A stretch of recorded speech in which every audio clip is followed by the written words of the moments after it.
j'ai vu que tu étais docteur ès lettres Oui, et que tu avais donc une passion pour les mots et également pour l'histoire tout à fait. et que tes écrits sont généralement avec une trame, un fond Le historique. fond historique, toujours, oui. Auquel de tes sujets es-tu le plus attaché?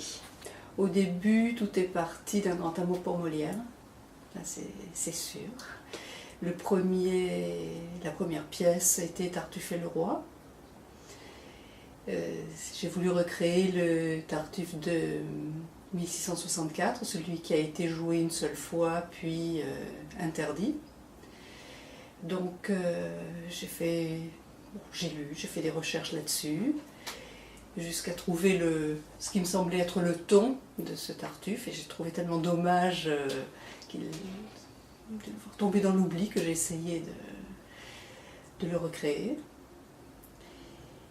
Après j'ai écrit une autre pièce dans laquelle intervient Molière lui-même, et c'est le porte-plume.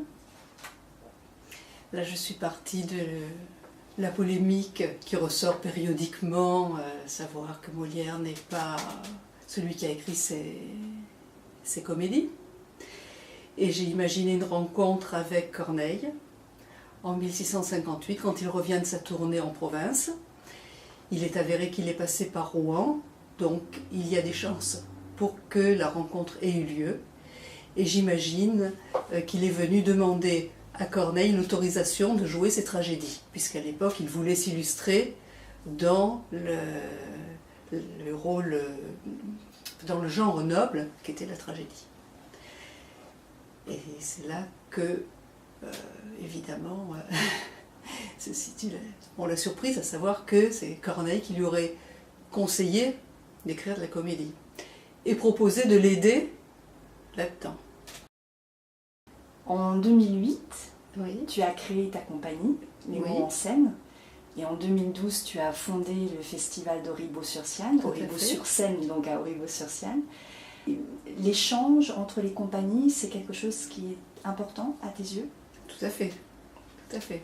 Je trouve qu'il est impératif quand on joue déjà d'aller voir ou quand on fait de la mise en scène, d'aller voir le travail des autres, s'en inspirer pour se remettre à sa juste place, pour savoir un petit peu, prendre des idées déjà, et puis pouvoir se juger peut-être mieux à l'aune de ce que font les autres.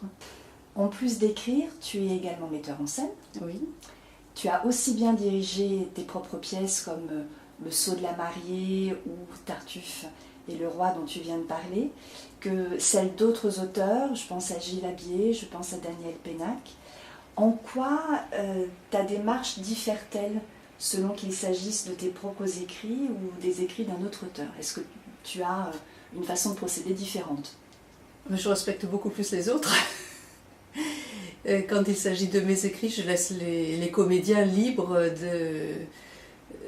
de faire des propositions, ça c'est toujours le cas, mais de modifier tout ce qu'ils veulent, parce que j'estime que je ne détiens pas la vérité sur mes textes. Quelle est ta méthode de travail? Quelle est ta journée type d'écriture? Moi, je n'ai pas de journée type. L'écriture intervient sur des rythmes, des cycles longs. Quand je me sens prête à écrire, j'écris le plus souvent possible. Je mets à mon bureau le plus longtemps possible. Et je reste dans une espèce de concentration dont j'essaye de ne pas sortir pendant plusieurs jours, plusieurs semaines.